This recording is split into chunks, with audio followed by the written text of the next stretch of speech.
네, 안녕하십니까. 방금 소개받은 대화감정평가법인의 김영식 평가사입니다. 인사드리겠습니다. 저는 공덕 7구역 조합 설립을 위한 추정분담금 업무를 담당했고, 최근에 구청에서 열린 검증위원회를 통과안을 토대로 해서 여러분께 설명을 드리도록 하겠습니다.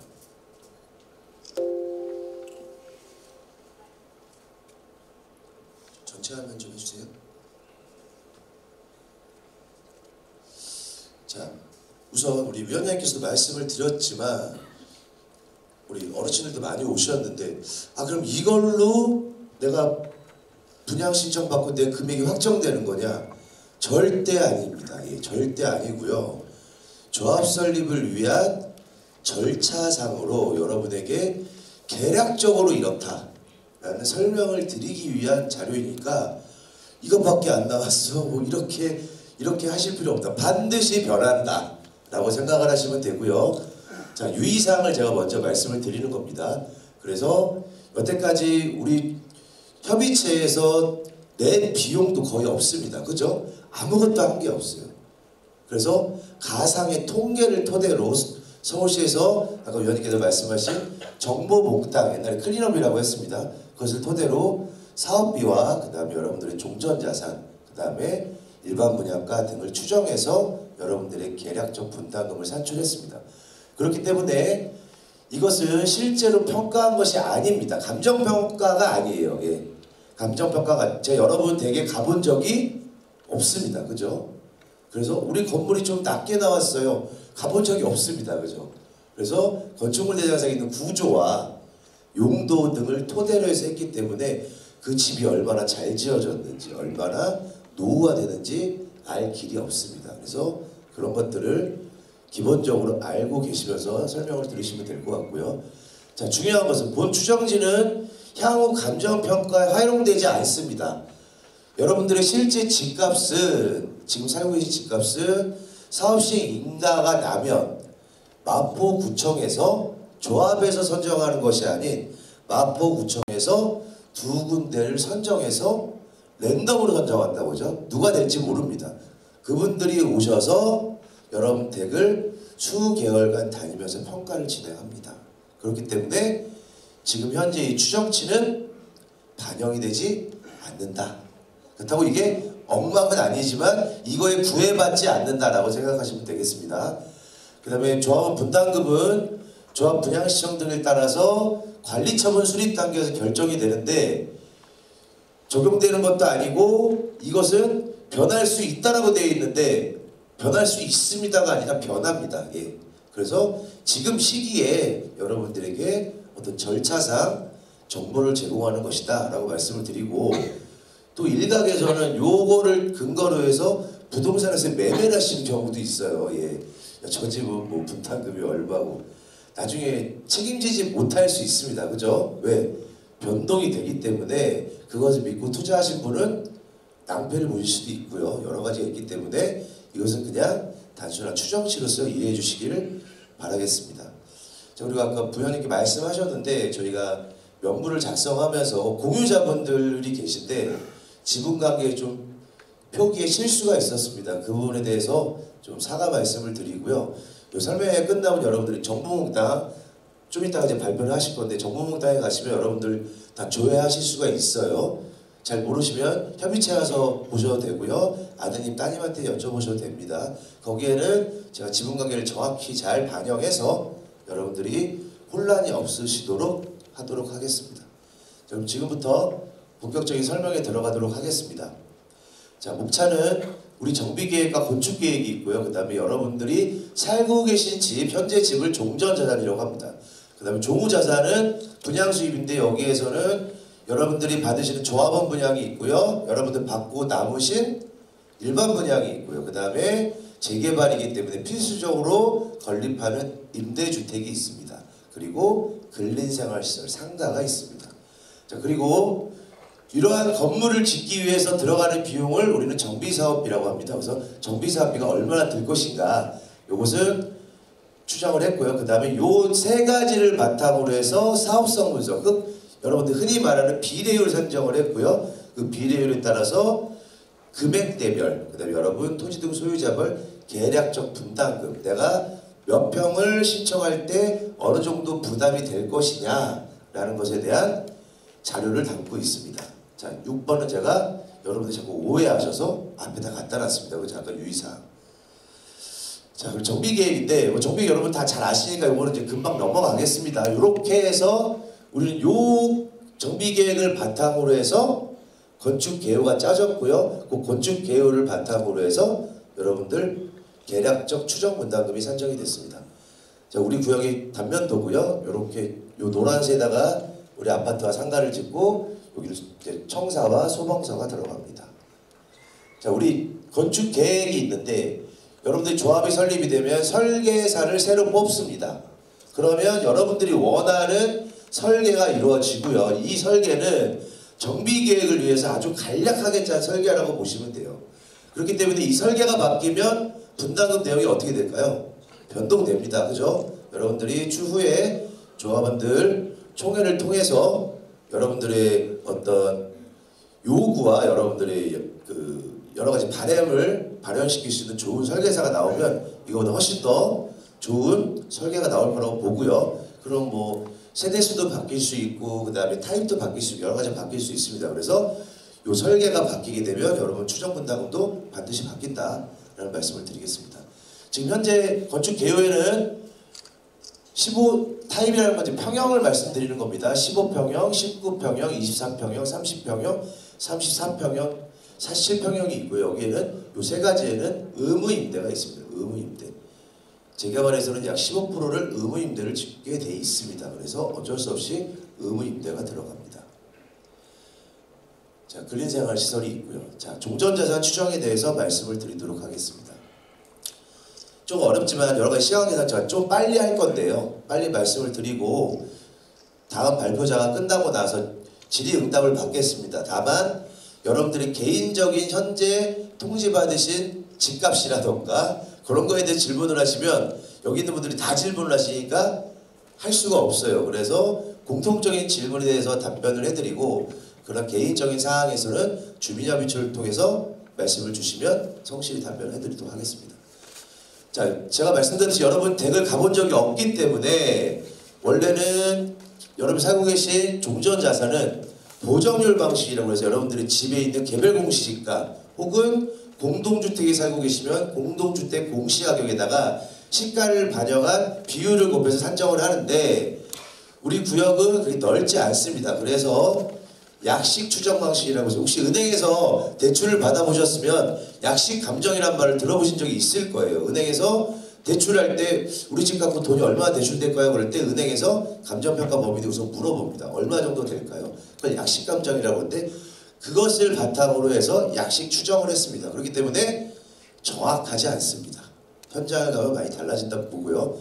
토지는 여러분들이 살고 계신 주변에 표준지 공시지가와 인근 실거래, 우리 구역 내에는 실거래가 별로 없습니다, 사실. 그래서 우리 구역과 유사한 지역의 실거래와 그 다음에 저 같은 감정평가사가 평가한 뭐 담보 등 경매 등 그런 평가한 선례 등을 토대로 해서 여러분들의 토지 가격을 추정을 했고요. 건물은 말씀드린 대로 건축물 대장에 나와 있는 구조, 사용승인일, 준공일이죠. 사용승인일, 용도, 층수 이런 것들을 반영해서 원가법으로 예를 들어서 내가 50년짜리 건물인데 30년을 쓰셨다. 20년이 남았다 그러면 20년만큼만 계산을 해드린다고 보시면 됩니다. 우리 집은 싹 고쳤는데 그거를 가봐야 합니다. 그죠? 가봐야 합니다. 구분 건물, 요거는 공동주택, 빌라, 흔히 말하는 연립주택, 다세대주택, 근린 상가 등을 얘기합니다. 요것들도 유사한 물건을 갖고 품등 비교를 해서 면적과 대지권과 그리고 지하철역과의 접근성 등을 바탕으로 해서 거래 사례 비교로 추정을 해놨습니다. 추정 한계를 말씀드렸듯이 이것은 현장 방문을 하지 않았기 때문에 여러분 집값이 정확히 확정되는 것은 사업시행 인가가 있고 난 후에 그 기점으로 해서 마포구청에서 선정한 2개 감정평가법인이 평가를 하게 되고요. 조합에서 선정하는 평가법인인데 그 평가법인은 국유지 평가 이런 것을 담당합니다. 여러분의 집값과 조합원 분양가는 구청에서 선정한 평가법인이 수행을 한다고 생각하시면 될 것 같습니다. 우리 구역이 이렇게 있고요. 우리 구역 내에는 이렇게 표준지 공시지가가 있습니다. 여러분들의 개별적인 개별 공시지가는 요 가까운 표준지 공시지가를 갖고 구청에서 컴퓨터로 산정을 합니다. 그렇기 때문에 개별 공시지가도 오류가 상당 부분 있을 수 있습니다. 그래서 여러분에게 개별 공시지가를 산정한 이후에 통지문을 드려서 이의 신청을 하실 거면 하라는 통지문을 받아보셨을 거예요. 평소에는 별로 관심이 없으시니까. 그래서 요걸 토대로 하고 저희는 개별 공시지가 기준이 아닌 요 표준지 공시지가를 기준으로 해서 가까운 유사한 토지들을 계략적으로 추정을 했습니다. 표준지 공시지가 가격을 한 게 아니라 요거를 기반으로 해서 요거와 인근에 있는 실거래를 기준으로 해서 시가를 반영한 것으로 추정을 하였습니다. 자, 그래서 표준지 공시지가는 제가 봐왔던 대로 이렇게 있고요. 우리 구역 내외가 있습니다. 그리고 거래 사례. 보시다시피 우리 구역 내에는 거래가 거의 없어요. 사업성이 좋아서 그런지 여러분들이 집을 사랑해서 잘 안 파세요. 그래가지고 외부에 있는데 거래 사례를 조금 바탕으로 추정을 하였습니다.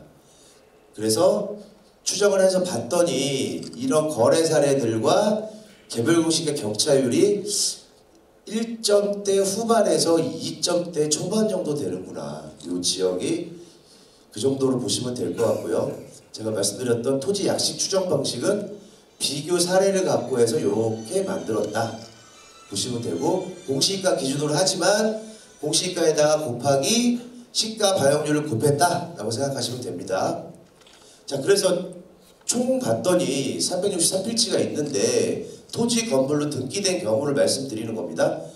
개별 공시지가와 차이가 약 2배 정도 차이가 나더라. 우리 공시지가의 시가 반영률이 50% 정도의 반영이 안 된다. 서울시 내는 대부분 이 정도 수준을 유지하고 있습니다. 자, 그리고 건물은 여러분들 건축물 대장을 띄워보신 분도 있겠지만 등기부에는 잘못되어 있는 경우도 있습니다. 등기부는 권리관계를 표현하는 것이지 여러분의 물적사항을 판단하는 것은 아닙니다. 그래서 우리 집이 철골 구조도 있고 대부분이 연화조와 철근 콘크리트로 되어 있습니다. 그래서 이 단가를 곱하고 50분의 남은 연수 그걸 곱해서 면적을 곱해서 산정을 했고요. 여러분들이 외벽도 싹 고치고 하셨으면 건축물 대장에는 그 내용이 잘 안 나옵니다. 그래서 그곳은 현장을 가서 보고 판단해서 반영할 수 있는 부분은 반영이 되는 것이고요. 예를 들어서 집에 그냥 벽지 좀 새로 발랐다 이러면 반영이 잘 안 됩니다. 예.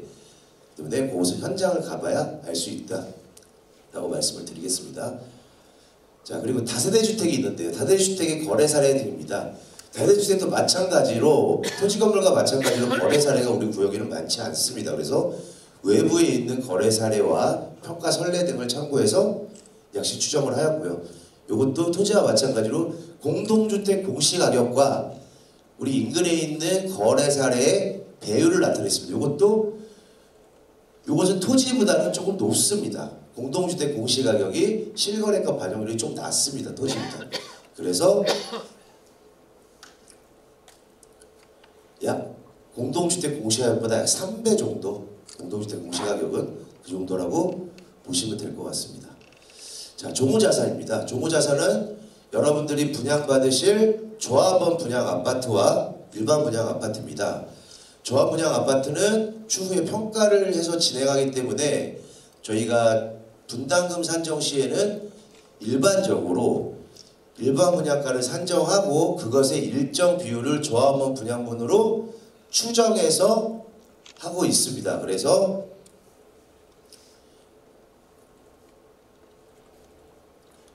보시면 공동주택은 조합원 분양가는 일반 분양가를 계략적으로 책정을 하고 그거의 85% 수준으로 하고 있습니다. 그 다음에 임대주택이 있고요. 판매시설도 동일하게 인근에 있는 거와 비슷한 수준의 거래 사례를 찾아서 신축에 있는 아파트 상가겠죠. 그것을 기준으로 산정을 하고 있습니다. 자, 최근에 우리 구역 근방에 분양한 사례입니다. 우리 옆에 공덕 1구역에 분양을 한 자이 이스테이트죠. 이게 가장 우리와 유사하고 최근의 것입니다. 요거는 조금 그 오피스텔과 도시형이 섞여 있는 소형 주택이라고 보시면 되고요. 요것도 도시형, 면적이 작은 것들 위주고, 요것이 가장 우리에게 샘플이 되는 일반 분양 사례라고 볼 수 있습니다. 요게 24년 6월인가에 분양을 했고요. 제가 확실하지 않으니까 보겠습니다. 24년 6월 맞네요. 했고 34평을 약 평당 5천만 원에 분양을 했습니다. 그리고 59, 25평짜리를 5,170만 원에 분양을 했습니다.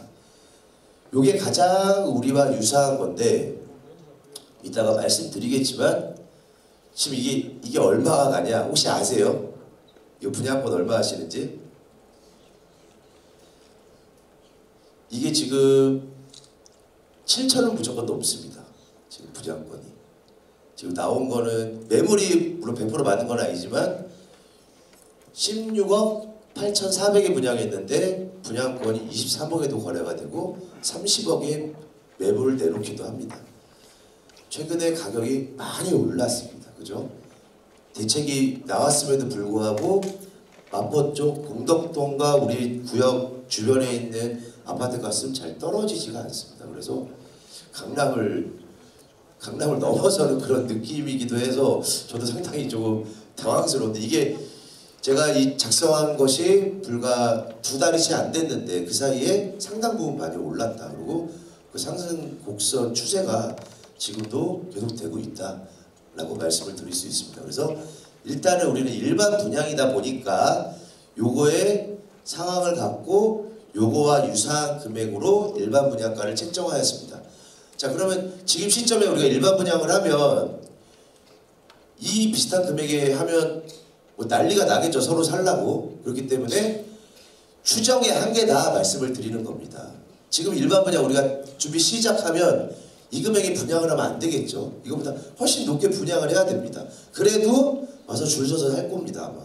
근데 일반 분양은 시가와는 좀 다른 개념이기도 하고, 너무나 기대를 많이 하는 방향으로 분담금을 짜면 여러분 나중에 좀 혼란스러울 수 있기 때문에 가급적 보수적인 견지에서 접근을 했다는 말씀을 드리겠습니다.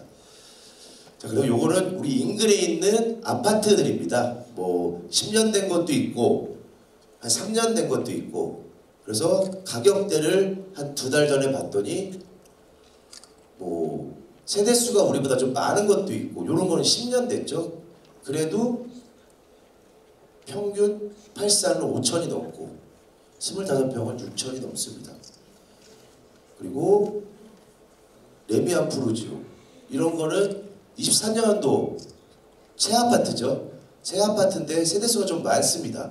그럼에도 불구하고 25평짜리가 거의 뭐 7천만 원대를 호가하는 상당히 많이 올랐. 지금 현재는 더 올랐습니다. 요거는 제가 약 한 달 반, 2달 전에 만든 자료이기 때문에 아직 업데이트가 안 된 자료다라고 보시면 될 것 같고요. 그래서 우리 굉장히 우리 구역을 둘러싼 부동산 환경은 굉장히 좋게 흘러가고 있다. 빨리 좋게 흘러가고 있을 때 사업을 마무리 지어야겠습니다.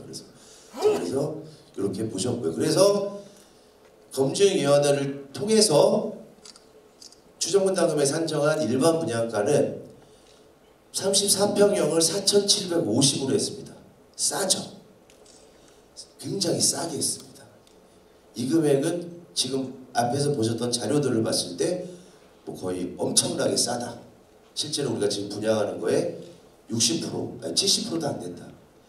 다만 제도의 목적상 여러분들에게 안정성과 보수적인 측면을 강요하기 위해서 말씀을 드린 거고, 여러분들은 이걸로 분양한다고 생각하면 난리가 나겠죠, 아마. 그래서 그런 부분을 다시 한번 말씀을 드리겠습니다. 그리고 이렇게 했는데 5구와 작은 것들은 조금씩 단가가 올라갑니다. 작을수록 좀 비싸지는 경향이 있어요. 그리고 조합원 분양가는 요것의 85%로 측정을 했다. 왜 85%를 하느냐? 검증위원회를 하면서 대부분이 약 85% 정도로 추정을 하고 더 낮게 해도 상관은 없는데, 그러다가 나중에 조합원 분양가 오르면 어떻게 할 거예요? 라고 검증위원들이 좀 물어보시기 때문에 이것도 안정적으로 좀 85% 수준으로 하고 있고요. 원래 조합원 분양가는 기본적으로 원가의 기반을 두고 있는 것으로 보시면 될 것 같습니다. 우리 땅 내놓고 우리가 비용 들여서 아파트 나눠 갖는 것이니까 원가라고 보시면 돼요. 다만 우리가 갖고 남은 것을 남한테 파니까 원가보다 싸게 되는 겁니다. 그런 개념으로 보시면 될 것 같습니다. 자, 임대주택은 예전에는 굉장히 싸게 했는데 최근에 시행령이 바뀌어서 상당히 단가를 많이 쳐줬어요. 최근에 3월에 도정법 시행령이 변경이 돼서 그래서 5구 타입은 6억까지 받을 수 있고요. 46은 4억 6,600, 36은 378입니다. 요게 1억 5천에서 2억 정도는 낮았습니다. 원래. 근데 예전에 뭐 기억하시고 88 대책이나 이런 거 전 정권에서 부동산 너무 정비사업 하는데 너무 임대주택을 헐값에 매각한다 그런 말들이 많이 나와서 그 후속작업으로 시행령이 개정이 되었고 그로 인해서 재개발 주택의 임대주택 가격이 다소 상승을 해서 여러분들 사업성이 좀 보탬이 되고 있습니다. 그 다음에 근린생활시설은 요 주변에 이렇게 있는데 근린생활시설은 요즘 상가가 인기가 조금 없습니다. 그죠? 뭐 코로나를 겪으면서 이제 오프라인보다는 온라인으로 많이 사시고 이러다 보니까 상가가 좀 미분양이 많고 공실이 많다 보니까 상가 금액은 굉장히 보수적으로 봤다라고 말씀을 드리고요. 그래서 상가는 3.3제곱미터인데 기준이 틀려요. 아파트는 지하까지 포함하지 않고 평형을 따지는데 상가나 오피스텔은 지하 주차까지 포함해서 평형을 따집니다. 그래서 상가는 10평형이라고 해도 실평은 5평, 6평밖에 안 되는 경우가 많습니다. 오피스텔도 그렇고요. 아파트는 실평이 거의 70%에서 75% 정도 됩니다. 왜? 지하를 포함 안 한 면적이기 때문에 그렇습니다. 그래서 3,100만 원으로 아주 보수적으로 절대 안 팔리지 않을 수 없게 계획을 짰습니다. 자, 그렇게 해서 총으로 나온 금액이 분양주택입니다. 분양주택 조합원에게 팔고 나머지는 일반 분양에 팔고 보류지란 무엇이냐? 보류지는 예를 들어서 조합원 자격이 없다고 판단을 드렸는데 그분이 소송이나 여러 가지 제도를 통해서 조합원임을 증빙을 하셨어요. 그러면 우리가 이걸 다 나눠 가졌어요. 이미 이만큼을. 그런데 그분이 조합원이 되면 일반 분양도 이미 끝났죠. 드릴 게 없어요. 어떻게 해야 할까요? 큰일 납니다. 그죠? 그래서 법에서는 그런 분들을 위해서 몇 개 남겨놔라. 그래서 그런 것들을 위해서 미리 보류지라고 해서 보류한다. 그래서 남겨놓고 그런 부분에게 그런 분들이 생기면 그런 분들에게 조합 분양을 하고 만약 그런 분들이 없으면 나중에 공매나 여러 가지를 통해서 조합에서 매각해서 여러분들의 재산으로 편입시키고 있습니다. 그래서 분양 아파트는 약 7,270억 정도로 추산이 됐고요. 그 다음에 임대주택은 약 500억 그리고 상가는 약 320억 그래서 합쳐서 우리 구역의 조합원이든 일반 분양이든 다 아파트와 상가를 지어서 다 팔면 약 8,100억 정도 수익이 생기겠다라고 추산이 되었습니다. 자, 사업비입니다. 사업비에서 가장 중요한 것이 공사비인데 공사비가 최근에 많이 올랐단 말이 있는데 최근에 계약되는 걸 보면 또 꼭 그렇지는 않습니다. 최근에 요 사례들은 우리 같은 재개발도 있고 재건축도 있는데 이게 세대수죠. 우리보다 조금 작거나 크거나 좀 많은 데도 있습니다. 조합이 생기고 나서 최초로 건설회사와 계약한 사례들입니다. 뭐 여러분 다 아시는 건설회사들입니다. 그죠? 조그만 데가 아니라 700만 원대 중반에서 뭐 많이 주는 데는 800만 원대 초반 830까지 이렇게 주고 있습니다. 그래서 그렇게 많이 오르진 않았다. 물론 나중에 여러 가지가 뭐 마감제나 이런 걸 통해서 오를 수는 있습니다. 근데 애초에 처음에 계약할 때는 그렇게 많이 오르진 않았고 층수가 높으면 높을수록 공사비가 엄청나게 상승을 합니다. 근데 우리는 이렇게 층수가 높지 않습니다. 그죠? 그렇기 때문에 뭐 900만 원 가고 이런 공사비는 최초 계약에는 반영되지 않을 것으로 판단했고 검증위원회에서도 그렇게 판단을 하셨습니다. 그래서 저희는 공사비를 약 연면적, 지상과 지하를 포함한 우리 총 연면적의 800만 원 잡았다라고 보시면 될 것 같고요. 우리는 지금 현재 26층인데 추후에 설계가 변경돼서 좀 더 높아질 수도 가능성도 있습니다. 근데 현재 설계계획에서 26증을 하고 있습니다. 자, 그래서 앞에 말씀드렸던 종전자산과 종후자산, 그 다음에 사업비를 토대로 해서 추정분담금을 하는데, 여러분들이 이 식을 보시면 우리가 어떻게 하면 분담금을 적게 내고 돈을 많이 버는 건지가 요 안에 있습니다. 자, 여러분의 집값 총액입니다. 요것을 우리가 버는 아까 8,100억 정도였죠. 거기서 사업비를 뺀 걸로 나눈 게 비례율인데, 여러분들 집값이 높아지면 비례율이 어떻게 될까요? 낮아집니다. 그죠? 그래서 흔히 말해서 조삼모사입니다. 조삼모사. 여러분들이 분담금을 적게 내고 돈을 많이 버시기 위해서는 수입, 남한테 파는 거를 비싸게 팔아야 되고요. 그 다음에 비용을 적게 내시면 돼요. 우리 집값은 오르고 내리는 거 하면 요거랑 반비례가 있기 때문에 의미가 없어요, 사실은. 그래서 여러분들이 일반 분양을 최대한으로 하는 거와 여러분들이 쓰는 비용을 최대한 적게 쓰는 것이 여러분 사업의 성패를 가른다라고 볼 수 있습니다. 자, 그래서 아까 말씀드렸듯이 우리 수입은 약 8,100억 정도가 되고요. 그 다음에 아까 공사비 평당 800만 원 한 거고, 그 외에 여러 가지 비용을 합쳤더니 4,570억인데 보상비가 왜 이렇게 많나요? 라고 여쭤보시는데, 우리 구역에 국공유지가 있는데 기반시설 부지가 있어요. 공공청사랑 그리고 소방서가 있는데 그게 앞으로 어떻게 될지 결정이 안 됐습니다. 그래서 그것을 바꿀지 아니면 살지, 그런 것은 사업 시행과 시점에서 협의를 하게 됩니다.